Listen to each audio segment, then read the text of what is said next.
کبھی مایوس مت ہونا امیدوں کے سمندر میں، تلا تم آتے رہتے ہیں، سفینے ڈوبتے بھی ہیں، سفر لیکن نہیں رکتا، مسافر ٹوٹ جاتے ہیں، مگر ملا نہیں تھکتا، سفر طے ہو کے رہتا ہے،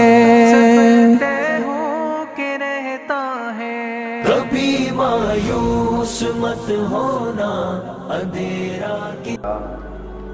اور پیارے بچوں، اللہ رب العزت نے آپ تمام کو صرف اور صرف اس لیے چنا ہے، منتخب کیا ہے کہ اللہ آپ سے ایک بڑا کام لینا چاہتا ہے۔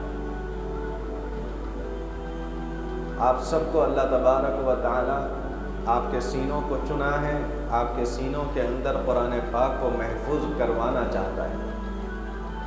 آپ کی بڑی قدر و منزلت ہے، آپ بڑے ہی اللہ تبارک و تعالی کے برگزیدہ بندے ہیں۔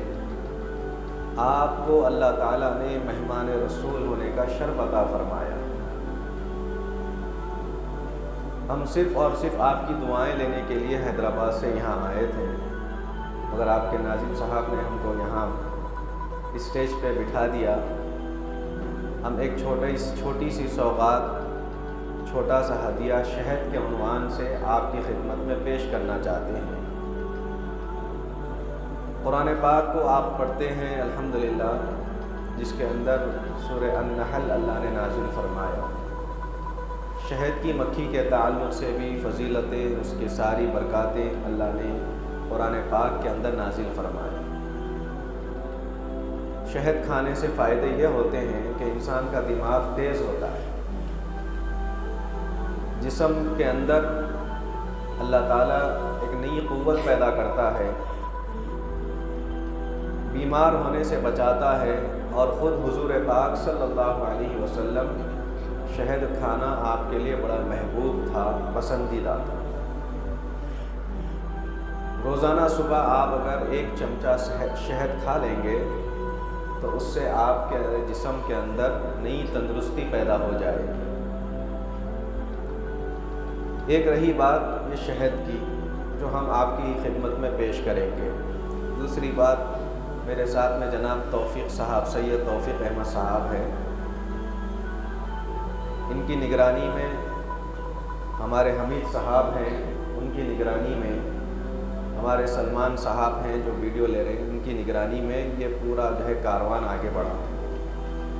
رفیع الدین صاحب، سمیع الدین صاحب کو اللہ تعالیٰ جزائے خیر دے، جنہوں نے مدارس اسلامیہ کے اندر جو بچے دینی تعلیم حاصل کر رہے ہیں ان کے لیے یہ انتظام فرمایا۔ دینی تعلیم حاصل کرنے میں آپ حضرات کا بہت بڑا عمل دخل رہنا چاہیے۔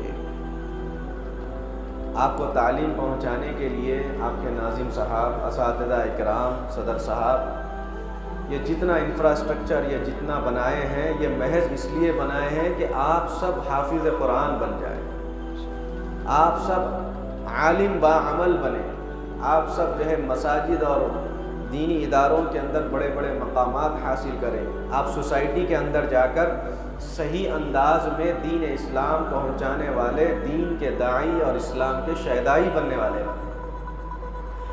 اسی لیے آپ کو یہاں پر بلوا کر، مدرسے میں رکھ کر، آپ کا وقت لے کر، آپ کی زندگی اور آپ کے جو ہے بچپن کے کھیل کود کے ساتھ ساتھ دینی تعلیم کے زیور سے آراستہ کیا جا رہا ہے۔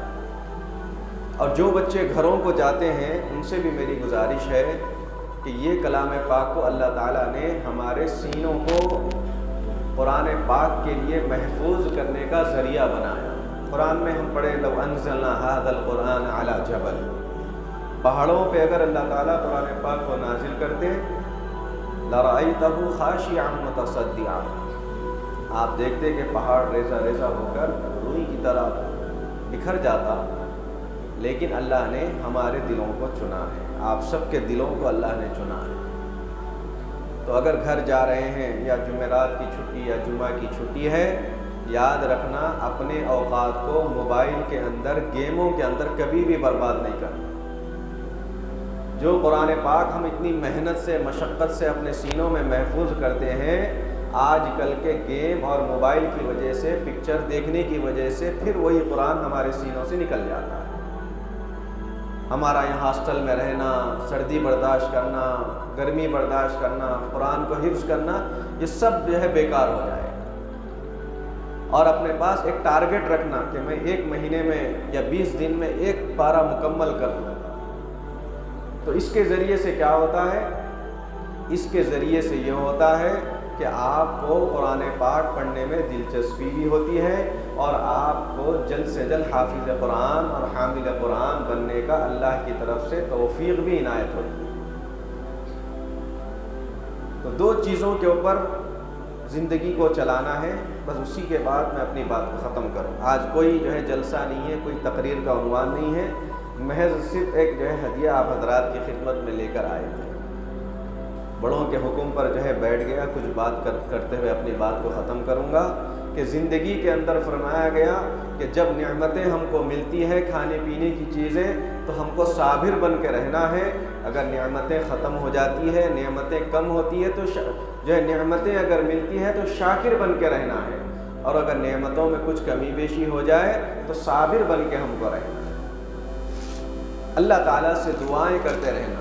جب کبھی قرآن پاک پڑھ کر ختم کرتے ہیں نا، چاہے وہ یاد کرنے پہ ہو، ناظرہ ہو، حفظ ہو، اس کے بعد ہاتھ اٹھا کر دل میں اللہ سے دعا کرنا، مولا ہم یہ جو قرآن کو یاد کر رہے ہیں، مرتے دم تک اس کو ہمارے سینوں میں محفوظ رکھنا۔ یہ دعا ہمیشہ کرتے ہیں، اور خاص طور پر اپنے اساتذہ اکرام کے لیے بھی دعا کرنا، ان کی صحت کے لیے، ان کی زندگی کے لیے، ان کی خدمات کے اوپر، مدارس کے، مدرسے کے ناظم صاحب، صدر صاحب، ذمہ داروں کے حق میں بھی دعا کرنا۔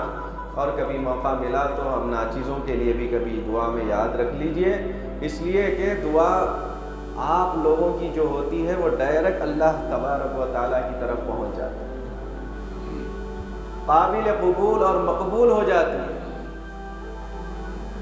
تو زندگی میں نعمتیں ملے تو شاکر، شکر ادا کرتے رہنا۔ کچھ نعمتیں، کچھ چیزیں آگے پیچھے ہو جاتی ہے تو صبر کرنے والے بننا، اور روزانہ دعاؤں کے اندر مدرسوں کی حفاظت کے لیے اللہ سے دعائیں مانگنا۔ تمہارے ایک کا بدلہ وہاں 70 سے زیادہ ہے، نیت تلتی ہے پلڑوں میں، کبھی مایوس مت ہونا، کبھی مایوس مت ہونا، کبھی مایوس مت ہونا، اندھیرا کتنا گہرا ہو، کبھی مایوس مت ہونا، اندھیرا کتنا گہرا ہو۔ اللہ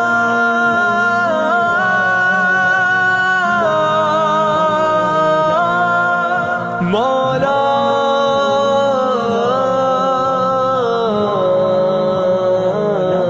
وہاں جو ہاتھ اٹھتے ہیں کبھی خالی نہیں آتے، ذرا سی دیر لگتی ہے مگر وہ دے کے رہتا ہے، ذرا سی دیر لگتی ہے مگر وہ دے کے رہتا ہے، ہاں وہ دے کے رہتا ہے۔